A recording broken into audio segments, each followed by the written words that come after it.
Part 13, Rosa Finale. Rosa's POV. Napaungol ako na makarinig ng sunod-sunod na katok. Dahan-dahan kong inangat ang braso ni Patrick na nasa aking bewang at tumayo. Hinaplos kong aking tiyan habang naglalakad patungo sa pintuan. Maxine? Ngumiti ito sa akin. Bumangon na kayo at nakanda ng hapunan. Hapunan na? Oo, 6 o'clock na kaya. Tsaka dito kakain sila Troy. Tumaas baba ang kanyang kilay bago tumalikod at umalis. Humikab ako tumungo sa mahimbing na asawa ko. Nakabalot pa rin ang sarili nito sa kumot.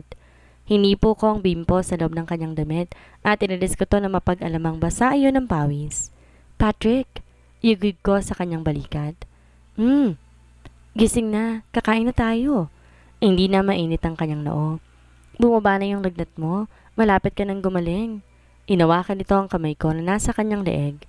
Nandito ka kasi, nandito kayo ni baby? Napangiti ako sa kanyang sagot. Tumayo na siya. Tutulungan ko sana ngunit pinigilan niya ako at sinabing kaya na niya. Tumungo kami sa hapag kung saan naroon si Maxine. Narinig ko pa kaagad ang malakas na boses ni Troy na masaya nagkukwento tungkol sa kanyang practice kaninang umaga. Tumikim ako at nakuha namin ang kanilang atensyon. Hindi ko nakitaan ang pagkagulat ng mukha ni Papa. Bagkus, buwaba ang kanyang mata sa magkahugpong na kamay namin ni Patrick. Gumuhit ang konting ngiti sa kanyang labi. Ano ba yan? Mamaya ng flight namin tapos mukha pa ng gagong tong huling makikita ko? Masungit na saan ni Chris. Napasimangot ako sa kanyang sinabi. Umupo muna kami ni Patrick, paharap sa aking mga pinsan. Cut it out, Chris. May sakit ang asawa ko kaya tigilan mo na siya. Asawa? He mocked. Nasaan si Reich? Okay na sa amin ni Reich lahat kahit wala namang masama kung hahanapin ko siya, hindi ba? Naunang umalis. Excited pumaloob sa palda ni Almira. Saan ni Troy habang hinihiwang pork chop sa kanyang plato. Who's Almira? Tanong ni Patrick habang nakatingin to sa kanin na nilalagay ko sa kanyang plato. Ngumiti si Troy. A California girl na bagong kinababaliwan ni Riker. Patrick shrugged his shoulders.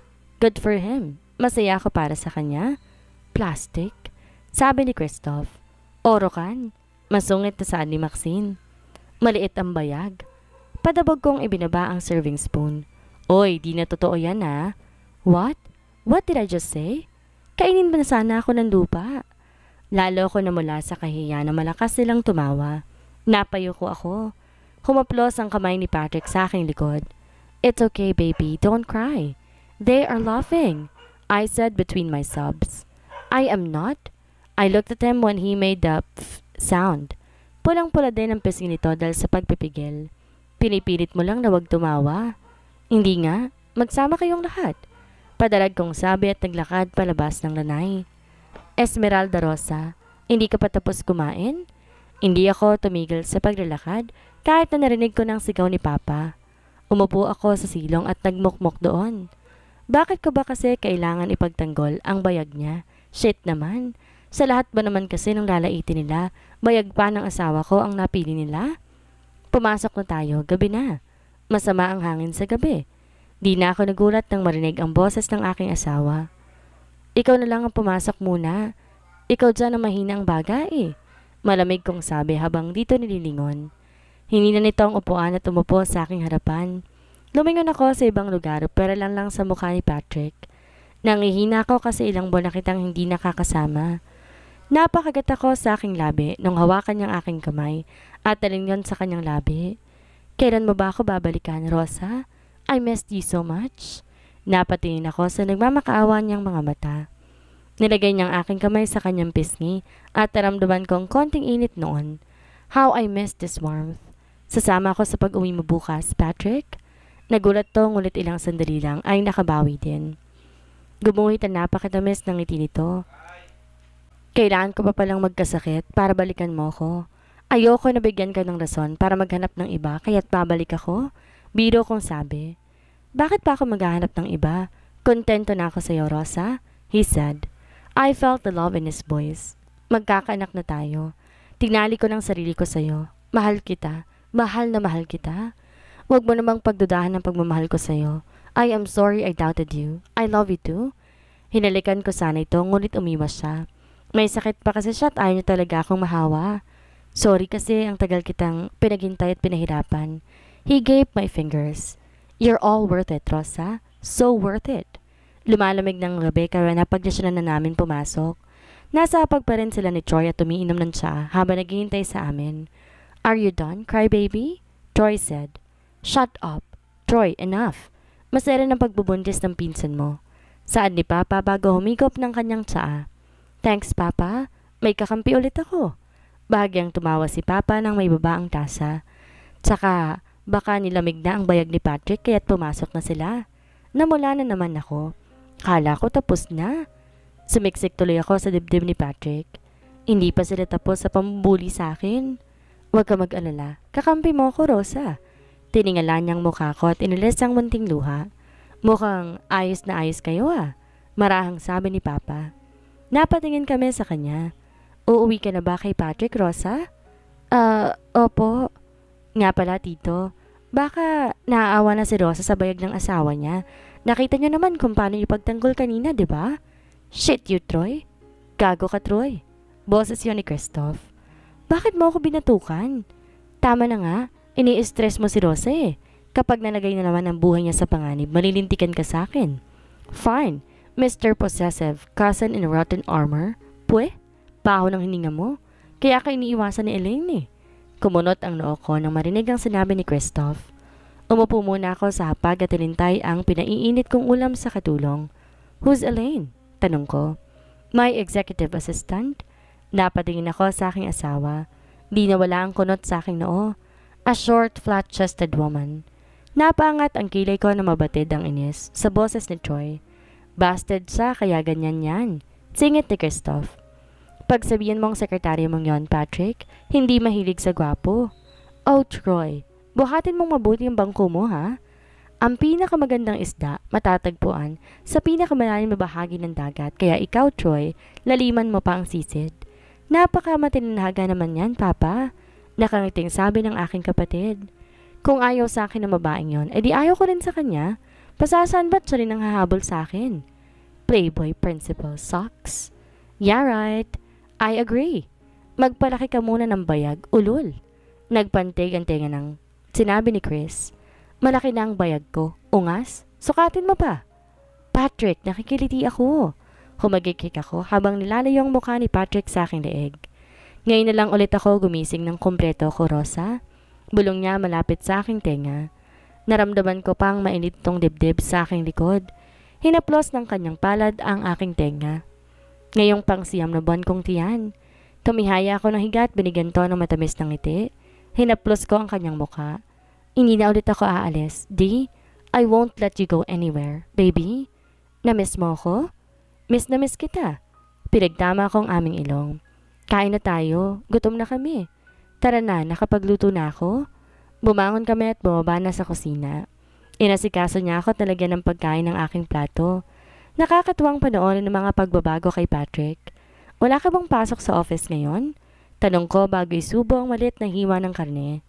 Meron, pero pinakancel ko na muna ang lahat ng meetings ko para makasama ka. Oh, you're so sweet. Ngumiti ako. Anyway, ba't walang repol yung sinigang mo? Napatingin to sa akin at kumunot ang noo. Baby, hindi nilalagyan ng repol yung sinigang. Pang nilaga yun. Pwede namang lagyan ng repol yung sinigang Teka, ba't mo ako inaaway? Kasi sinasabi mong mali ako Inawakan niyang aking kamay. I'm sorry, okay? Sige, you're right. You're right. Pwedeng lagyan ng petsa yung sinigang. Sorry hindi ko nilagyan kasi hindi ako nakabili. So please, baby, let's not fight. Lumambot ang aking ekspresyon na makita ko ang pagmamakaawa sa mga mata niya. I'm sorry too. Nasigawan kita? Tumango ito. Hormones. I understand. Natapos kaming kumain at nagpunta agad ako sa lababo para hugasan ng ilang kaldero nang maramdaman ko ang braso ni Patrick sa aking sinapupunan. Ako na dyan, baby. Ako na. Ikaw na nagluto Bakit masungit ka na naman sa akin? Ewan ko. Napakislot ako nang dumampi ang malambot niyang labi sa aking leeg. May ginawa ba akong mali? Wala. I love you. Love mo ba ako? Yes. Walang alinlangan kong sabi. Will you marry me? Yes, but what, wife? Kapag di na malaki ang tiyan ko. Why? Inabot ko ang babasaging baso at sinimulang sabunin iyon. Gusto ko maging maganda at sexy sa wedding gown ko. Kahit malaki pa ang tiyan mo, maganda at sexy ka pa rin para sa akin. Pasalita na sana ako nang gumuhit ang sakit sa aking tiyan. Nabitawan ko ang baso at nabasag yon. Wait. Why? Nabahid ko ang pag-alala sa boses ng aking asawa. Napasingap ako na maramdaman kong tubig na tumulo sa aking hita. Oh no! No, Patrick! What? Are you feeling weird? Does your tummy hurts? Do you want a massage? Tumingin ako sa baba at sinikop ang pagitan ng aking hita. Baby, you're licking. Quit asking questions. Manganganak na ako. Get your damn car. Di ko napigilan ang pagtaas ng aking boses. Binuhat niya ako at nagmamadaling binuksan ang pinto ng bahay. Yeah, got it. Baby, relax. Breathe in, breathe out. Kapag di mo pa dinalian, dito na talaga ako manganganak. Eto na, kumalma ka kasi. Gawin mo yung pinapractice natin. Nanginig ang kanyang kamay habang sinusuot ang susi sa sasakyan. Sinisigawan mo ba ako? Letse ka? Nagpapaliwanag lang ako. Tang-ina ka, Patrick. Bilisan mo. Hindi ko alam kung ilang oras na kaming bumabiyahe. Ang inaalala ko lang ay ang napakatinding sakit na dinudulot sa akin ngayon ng panganak. Just a little longer, baby. A little longer pa? Hindi mo ba nakikita? Gusto nang lumabas ng anak natin, letse ka. Nandito na tayo. Bumaba ito at umikot sa gawi ko. Mabilis sumunod sa amin ang staff ng ospital at inasikaso ko. Ramdam ko ang pawis na namumutawi sa aking noo at leeg. Sir, hanggang dito na lang po muna kayo? What? No! Isasama ko siya sa loob. Kapag hindi mo siya pinapasok, sisipain kita. Mariin kong sabi sa babaeng pumipigil kay Patrick. Nilipat ako sa kamang nasa gitna ng delivery room. Naninikip ng aking dibdib. Halos hindi na makahinga dahil sa hapdi at sa sakit. Mrs., kailangan ka na naming isesaryan.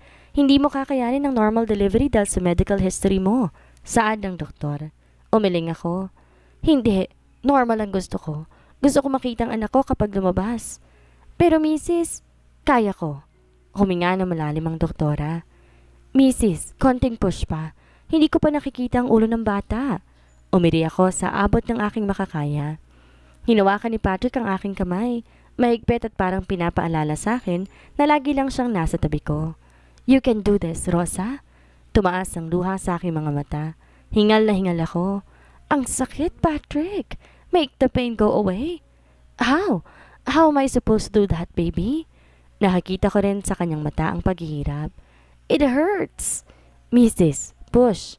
Please, baka masuffocate ang bata. Utos sa akin ng doktor na agad ko ring sinunod.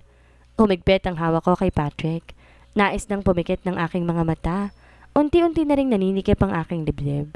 Hindi na ako makahinga pa, ngunit pinipilit ko para sa aking anak, para kay Patrick. Ilang beses kong tiniis ang hapdi at ang sakit. Patuloy akong lumalaban.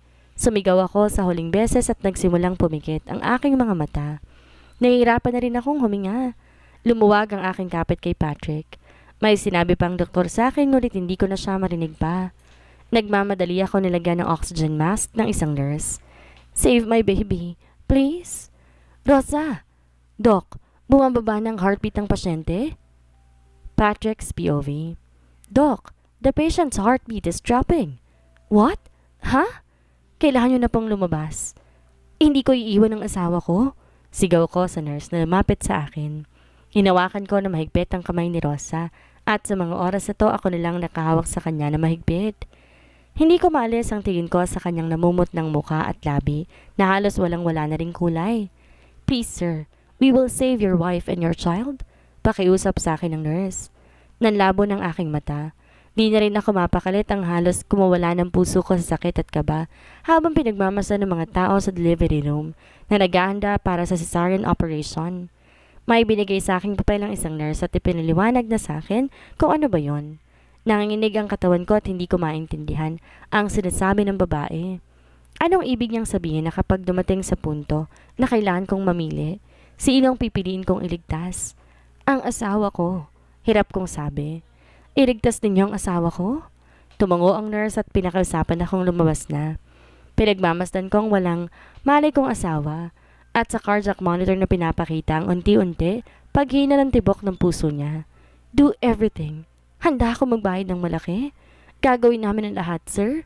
Pagkasabi niya noon, isinaran niya na ang pinto. Sumilip ako sa maliit na bintana. Pinagmamasdan kung paano nila gamitin ang iba't ibang uri ng mga scalpel sa aking asawa. Walang tigil sa pag-agos ang aking luha. Ako ang nasasaktan para sa mag-ina ko. What's happening? Napalingon ako nang marinig ko ang boses ni Papa. Lumingon ako sa kanya at nakitang hingal na hingal to. Napatakip si Maxine ng bibig na makitang aking itsura. Si Rosa, nahihirapang ilabas ang bata? Nangihina akong sabi bago ibaling ang atensyon kay Rosa na hanggang ngayon ay wala pa ring pagbabago sa kanyang kalagayan. Kinailangan siyang isesaryan. Patrick, I don't care kung magkanong gastusin ko. All they have to do is to save my wife. She's all I have. Naramdaman ko ang kamay ni Papa sa aking balikat. Ganito rin ang nangyari kay Avery, but she chose to save our daughters and sacrifice herself. Matigas akong umiling. Hindi ko kaya. No. Oh God, I can't live without her. Napapitag ako makarinig ng iyak ng sanggol. Tumingin ako sa maliit na salamin at nahanap ng aking mga mata ang nurse bitbit ang aking anak. Pinunasan niya yon ng malambot na lampin. Napangiti ako sa kabila ng luha sa aking mata. She's wonderful. Ang kaninang kasiyahan ko ay napalitan ng pagkabigla. Tumigil ang pag-ikot ng aking mundo. Nagkagulo ang mga tao sa loob. The cardiac monitor registered a flat line. Nanigas ako sa aking kinatatayuan, lalo pa na makita ko kung paanong ilapat ang dibdib ng aking asawa ang isang aparato. Rosa! Sigaw ko habang kinakabog ang pintuan. Ilang ulit akong sinigaw ang kanyang pangalan, sakaling magising to para sa akin. Sinipa akong pintuan at nasira akong lock nito. Nabigla ang lahat sa aking ginawa. Pinuntahan ko ang walang buhay kong asawa. Inawakan ko ang mga kamay nito na kanina'y humahaplos pa sa aking pisngi, na dati naghahatid ng init sa aking buhay. Ngayon, malamig na. Lumaban ka, Rosa. Hagulhol ko. Mr. Belmonte, my wife needs me. Sigaw ko habang walang tigil ang pag-agos ng aking luha. Baby, wake up. Come on.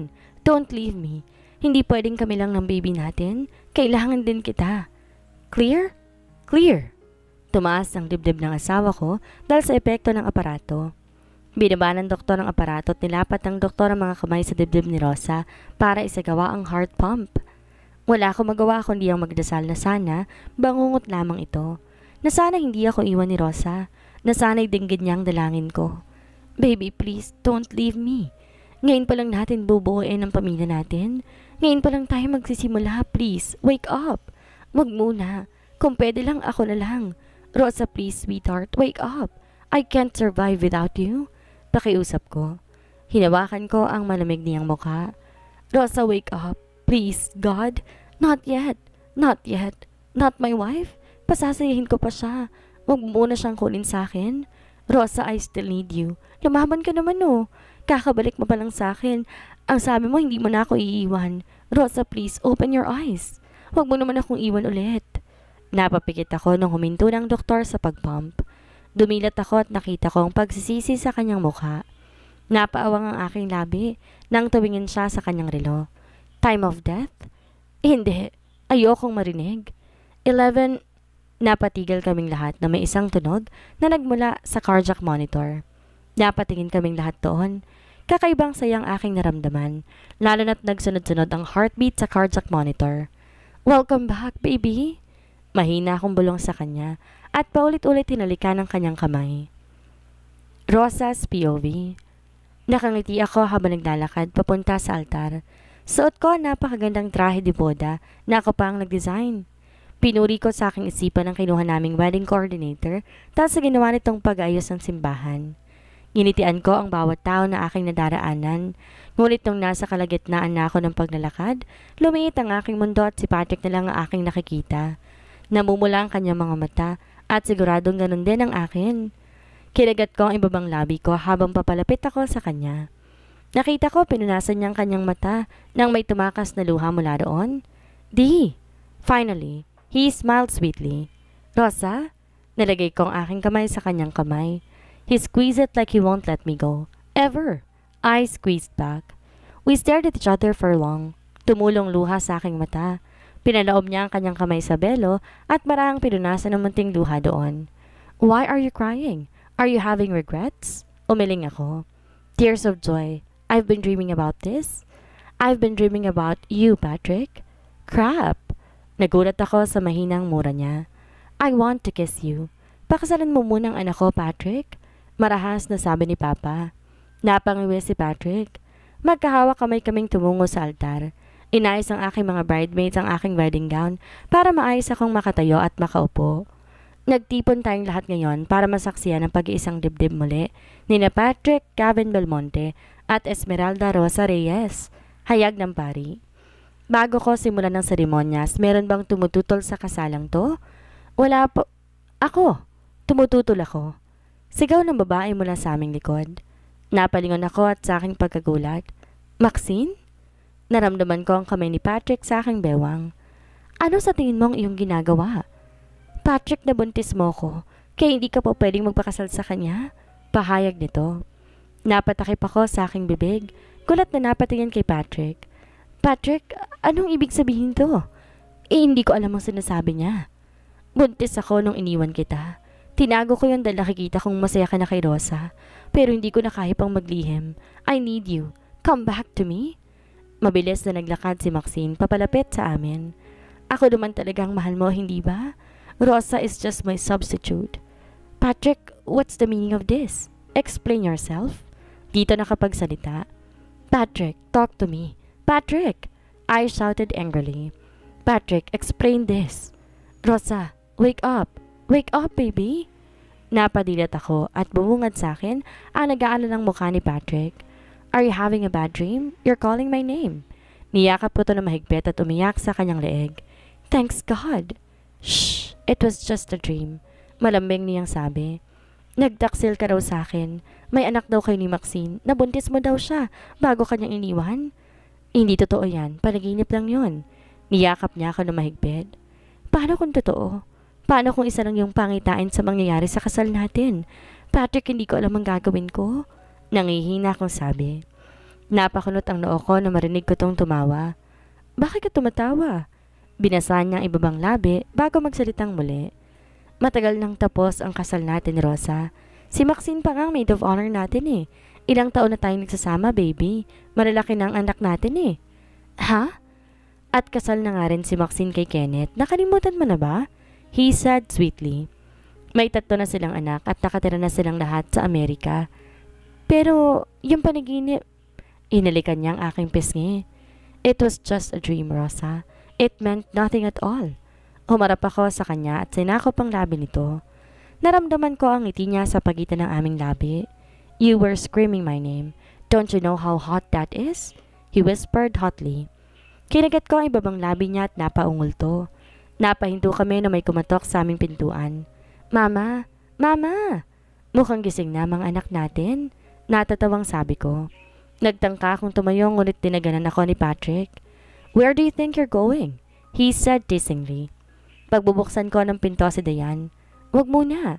May kailangan pa tayong gawin na hindi dapat makita ng anak natin. Tumaas baba ang kiling nito. Napakapit ako sa kanyang balikat na magsimulang maglandas ang kanyang kamay sa ilalim ng aking damit pantulog. Natagpuan ng mga pala nito ang aking dibdib at tinapos iyon. Mama, Papa, gising na po. Nagugutom na po si Rosario at Daniel. Teka lang anak, magpaluto muna kayo kay Manang. Si Patrick ang nagsalita dahil alam niya walang lalabas sa aking bibig kundi ungol. Okay po, Papa, malambing na sabi ng aking anak. Oh my!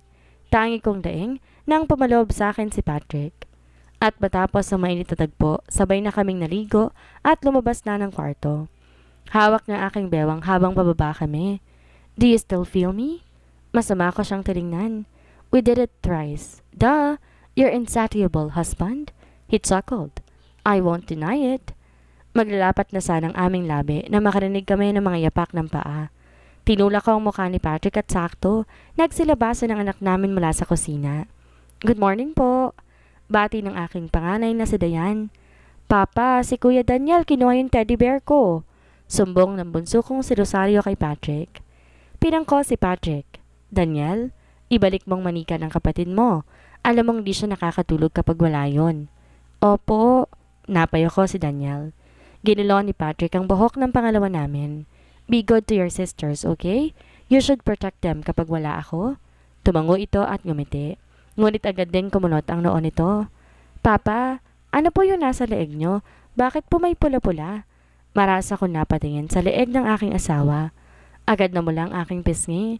Nangiti ito sa naging ekspresyon ko.